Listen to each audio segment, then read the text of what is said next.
Hello, all, and welcome to this February 2026 Astrology Report with me, Rebecca Conran, on the New Story podcast. Today, we're going to talk about all the energies that are coming in.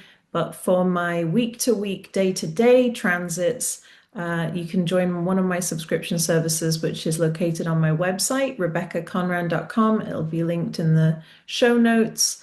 Today, we're just going to talk about the general energy for February. What is it we can expect? We've got a lot of big ticket transits coming in. We've had one already. We've got Neptune in Aries.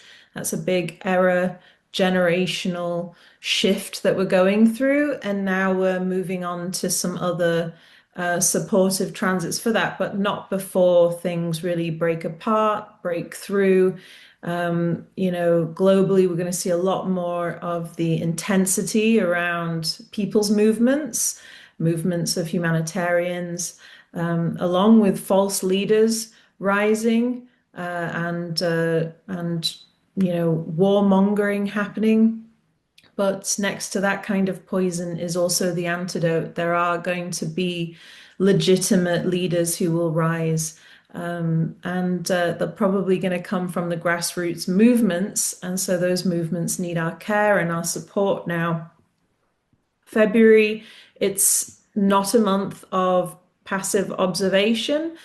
The earth is moving, the fire is awakening, and something that's been long held in our bodies is asking to be released, reclaimed, redefined. It is a seeding moment. It is the moment, a very short period of time right now before spring equinox, where we're starting to see some of the seedlings popping forward or some signs of life that things are going to be reborn, born anew. But we are still in that incubation winter period for ourselves. Early on in February, Uranus is going to station direct in Taurus. And with that is going to be pressure that's been building around our stability, our resources, our values, and as well our physical health, our bodies, and our connection to them. And all that energy that's been brewing inwardly is going to start to find an outward voice again. Since Uranus slowed last year, a lot of us have felt suspended between old structures that no longer fit and new ones that aren't fully formed yet. So now motion is going to resume, and sometimes it can be like a lightning strike. It can be sudden changes going on. What has felt stuck, now it's starting to move, but it's not necessarily gentle in its motion. It comes in, it's like a lightning strike. Throughout the month, Mercury, Venus, Mars, and the Sun are each going to square Uranus, as those personal planets are still all traveling together. And this is going to activate these moments of both inner and outer disruption. There's going to be flashes of insight, truth telling, relationships may end or start abruptly. Expect surprises. This isn't all bad energy. There can be things that come out of nowhere, but they are ultimately for our best interests. So if you've been paying attention and really working to be conscious, then, there's a lot of magic that can come through and find its way to you.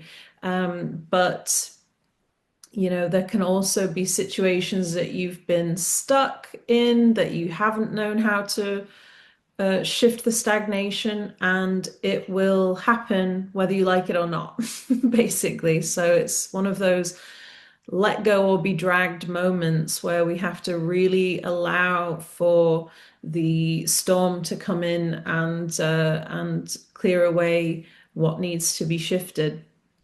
I would very much expect to experience resistance this month to any routines or relationships that are draining you. You're going to really feel that push inside to free yourself. And I would also expect that your nervous system is going to speak very loudly to you when something is no longer aligned. And so we really need to be paying attention to that. And the body tells us truths that the mind doesn't always want to accept or is unwilling to accept. So we should listen to the body, and the body will tell you what's going on in your emotions, what's going on in your relationships, what's going on in your belief systems. So first and foremost, listen to the that embodied message that's coming through.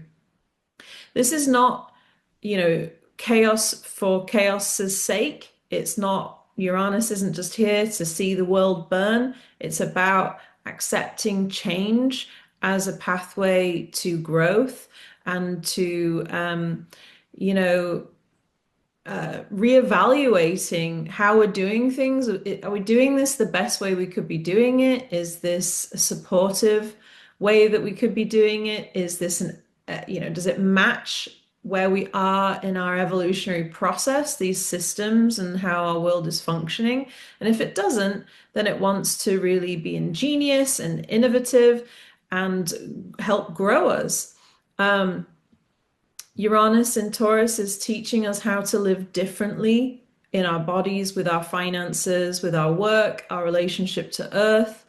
And so, we do feel called right now to these themes of the many having very little, so few people having so much, greed, wealth inequality, resource inequality, anything like that, we're feeling very driven by, and that is purposeful. That is an archetype that is not caught up with how we've evolved as people, as human beings, as a collective consciousness. We've evolved to know that we all deserve to live in dignity, to know that there's more than enough for everybody.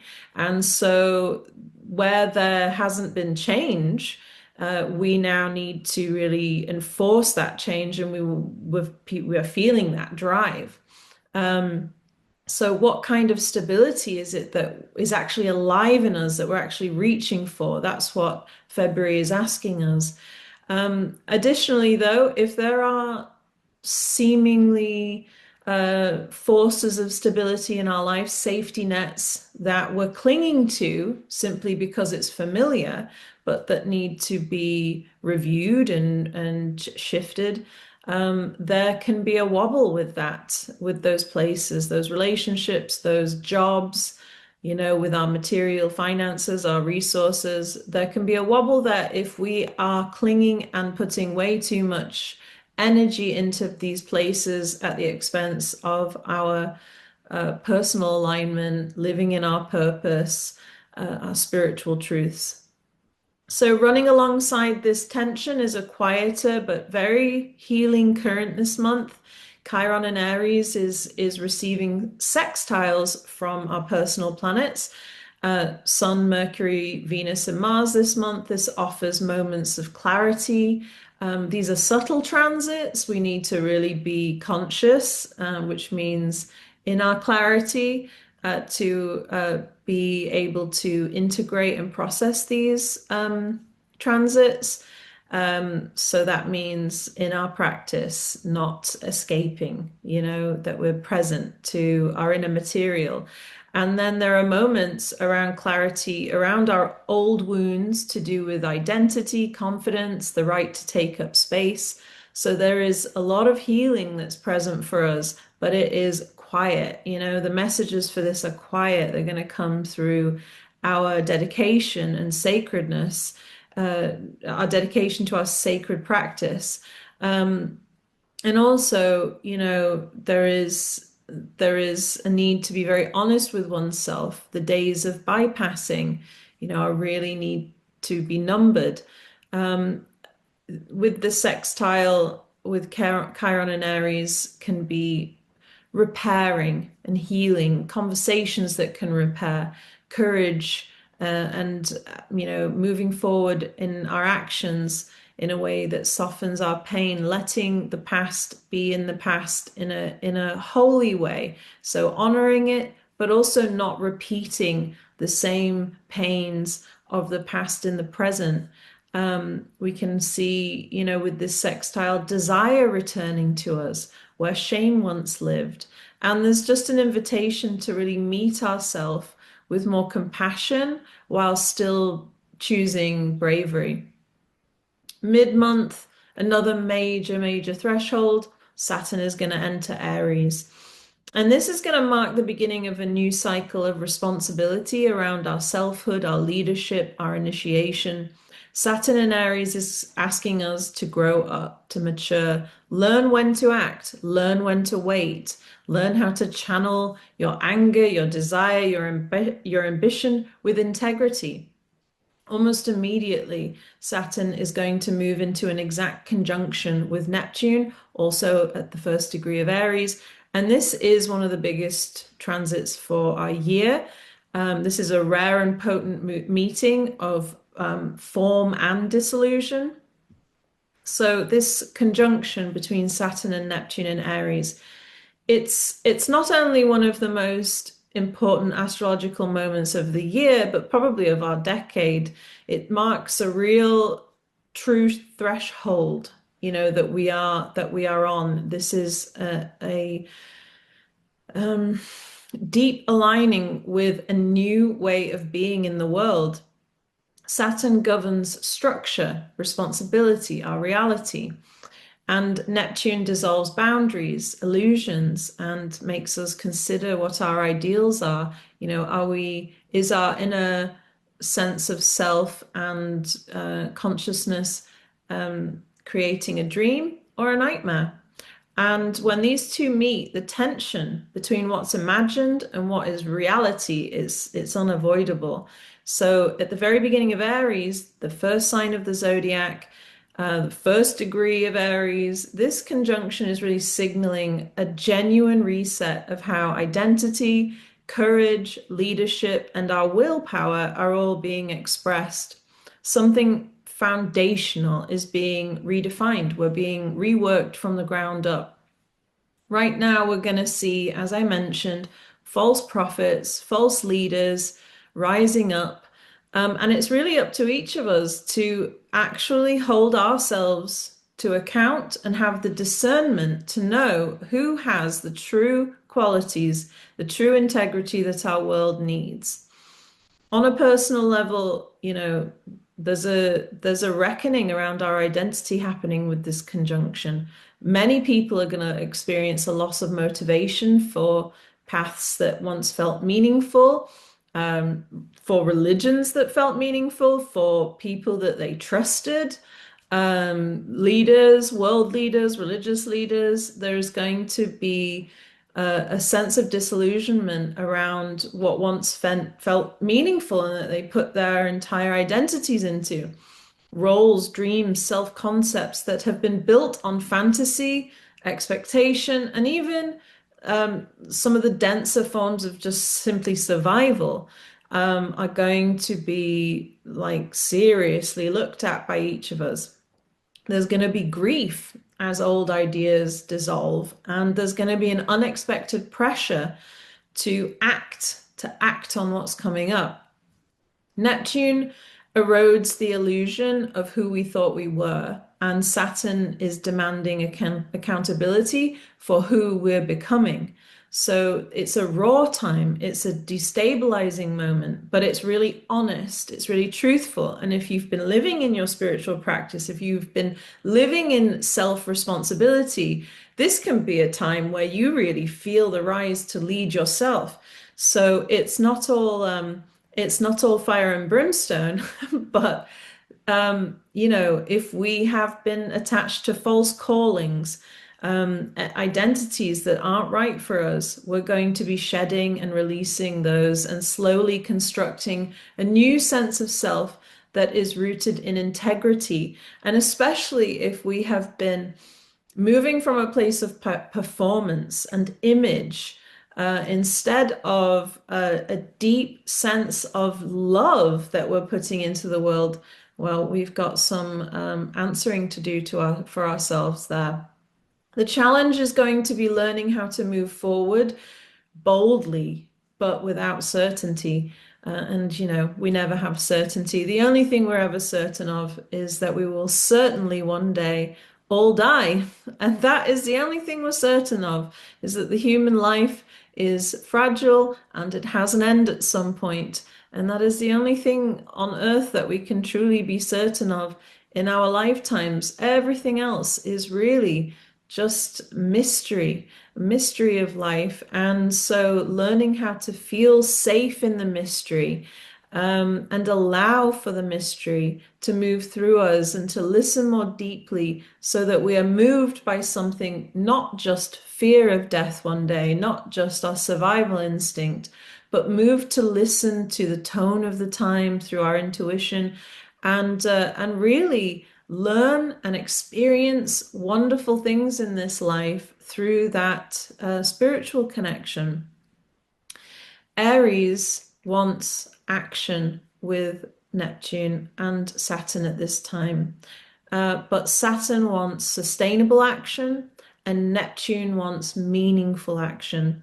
And so, we will sense burnout in ourselves where we've got idealization running rampant without structure, or if we are experiencing paralysis, that can show that we are stuck because we feel, afraid or fearful of making the wrong move. So we're sort of having to work between these extremes. And the deeper work is learning to take small, grounded steps, even while you don't know what the larger vision is going to be for you, or it's unclear right now how it's all going to come together. We're having our faith tested.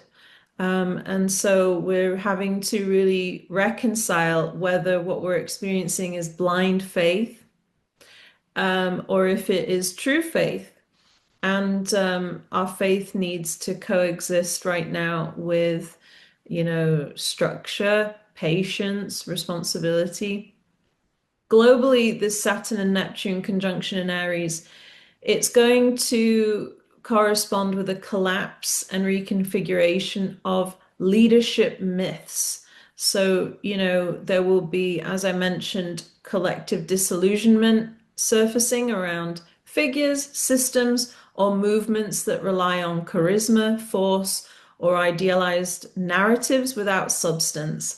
And that applies to all political factions. It's easy to look at the brunt force political factions, like ICE and MAGA and all of this, and obviously say this is against humanity. But there are parts of that sort of fascist, authoritarian idealization that exist in all levels of government and politics right now. And it is truly just a small amount of people who are truly following progressive ideals. But that is what we need to put our weight behind, is unification of human beings, all humans deserving to feel loved and worthy and looked after and taken care of, and really breaking through the ideas that we have deep inside where we want to force other people into our way of doing things, into our way of thinking,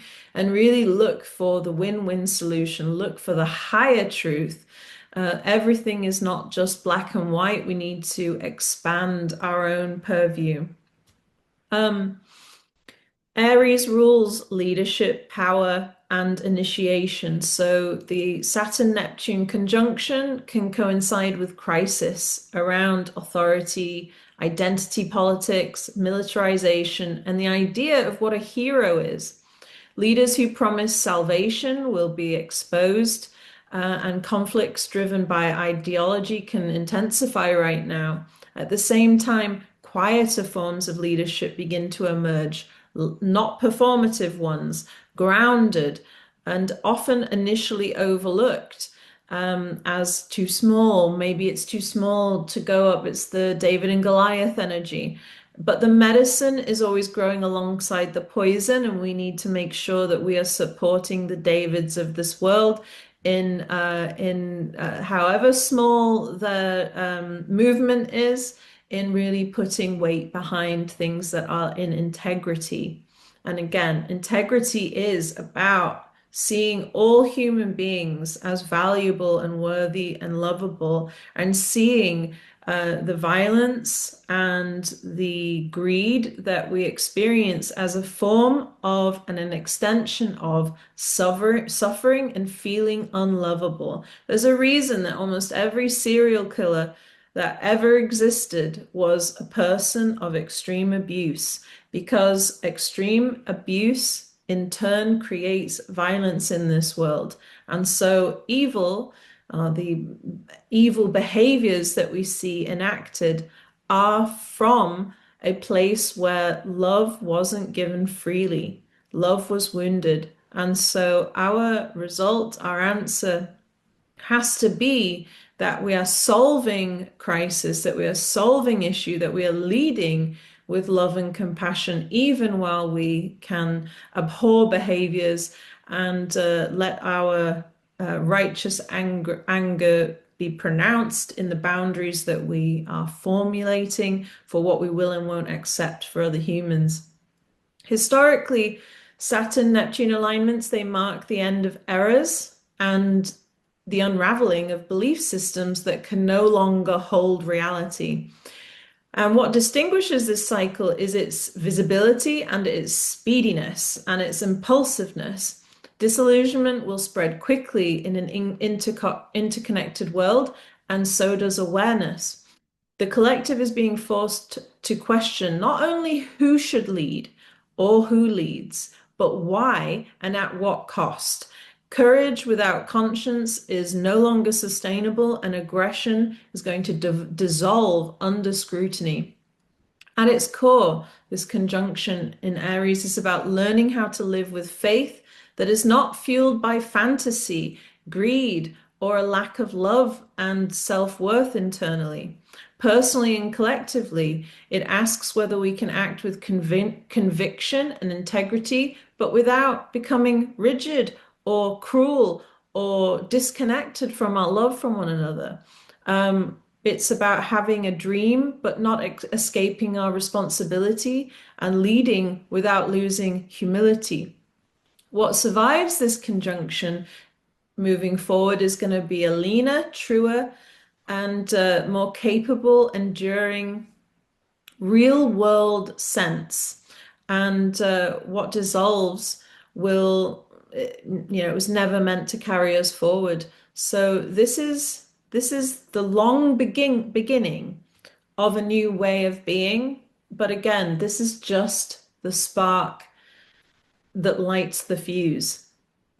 This conjunction also coincides with the solar eclipse new moon. It's going to amplify the sense of karmic reset. Something is ending at the root, but that is going to be a hard ending. Aries is also ruled by Mars. It is representative of the warrior spirit, but also it is representative of the energy of war, fighting. So there is that intensity going on now. We have to be very, very careful and conscious and take that breath before we impulsively act, because, something is being seeded that we don't fully understand now, and it's very important to maintain perspective right now so that we can stay safe in this moment. The old ways of imagining the future are dissolving, and there's a vision that is coming up from the roots that is less ego-driven and more soul-led. So this is not the month to force certainty. It's really about allowing intuition to guide us to know when to act. You will know when the time to take action is. Don't try to, look into the future and see what's going to happen. We can see the archetypes, the energy that's available to us, but we really need to be allowing ourselves to stay grounded in the moment and trust the mystery and act as we feel that an energetic impulse to do so. This is the month to listen for what feels quietly inevitable. And as Pisces season unfolds at the end of the month, we've got Mercury turning retrograde, and the energy, it turns emotional and permeable. Look, we've had Neptune and Saturn in Pisces for so long that We get this energy. Pisces season is the last push before we start the new energetic year with Aries. And we actually hit spring as well. So, yes, sensitivity is increasing, intuition is sharpening, the boundary between the personal and the collective is thinning, but rest is becoming productive, grief is becoming informative, and creativity is here to inform us through our spiritual practice. There's a lot of fire and electricity going on this month, but Pisces reminds us to soften and let the body process what the mind can't yet organize. It also lets us know, and this Mercury retrograde that begins at the end of February in Pisces, it's letting us know what emotional material is driving the undercurrents of our creative process, right? So we don't get what we want, we get what we believe. So our emotions lead us, they show us what we truly believe, where we feel triggered, where we feel alive in our emotions. And then that can actually help us to realign our belief system so that we can create from, a place that is today and not a place of hurt from, 10, 20, 30, however many years ago. February 2026 is about recognizing what isn't sustainable, what doesn't work, what's no longer part of your identity, and it's about having the courage to begin again, even without a full map. The ground is going to feel unstable, but it is very fertile. Trust what's surfacing, trust what's leaving, and above all, trust the intelligence of your body and your own timing. If you're feeling called to go deeper, you can work with me in a way that best supports you right now, either just, listening to these monthly podcasts, or you can follow me on my subscription services on my website. I have both the weekly energy report, which is a day-by-day breakdown of the transits, a weekly ritual, and an audio recording just to make sense of the energy week to week. Or I have my energy attunement subscription, which includes a full moon class and meditation and a new moon energy clearing. And if you want to work with me more directly, I would suggest a one-on-one astrology reading to look at how the transits are going to be affecting you right now, where these things are happening in your chart, what's really coming alive, or an energy attunement session that can prepare you to receive the energy of the moment and to release in a more supported way. So all of these offer a grounded, intuitive way of understanding what is moving through you and around you. And I look forward to working with anyone who feels called to work with me. Again, everything is booked through my website, www.rebeccaconran.com. Well, my friends, that's all I have for you today, and I look forward to seeing you for March's big, new shifts as we enter into spring and Aries season. Before that, though, I wish you a lot of love, good luck, and thank you for being on this path. Bye-bye.